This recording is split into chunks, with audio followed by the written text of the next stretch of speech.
The Dr. Evil of the international sports world, Sepp Blatter, is exiting stage left, literally.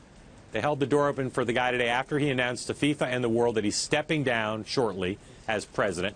Blatter, of course, not named in the FIFA indictments brought by the U.S. Justice Department last week, but many people had hoped that those arrests would lead to his departure one way or the other. Now ABC News reporting that Blatter is being investigated by the FBI. John, FIFA is filled to the brim with practitioners of the dark arts. How much will Blatter's departure change how FIFA is run?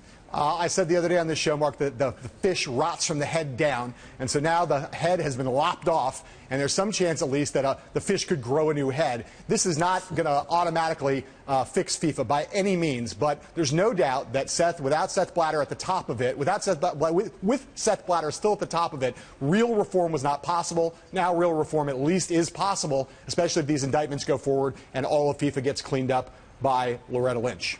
There's no reason why this has to be a corrupt organization. To me, the best thing would be if the new leadership comes in and maybe reviews the decisions that were made by the past leadership, including maybe where the World Cup was awarded. But I think the world needs to rise up and make sure the new leadership is better, because it was ridiculously corrupt. And I got to say, if those people who were arrested, if they're successfully prosecuted, it might change the culture, because people don't like to go to prison. You know, there was a Washington D.C. mayor who once talked about coming into D.C. not with a broom but a shovel. That's what people are going to need to come into FIFA with, a shovel, and clean out the Augean stables there. It's going to be a big job to clean up FIFA. But as I said, this is at least the indictments were the first step. This is the second step. Hope springs eternal for soccer fans worldwide.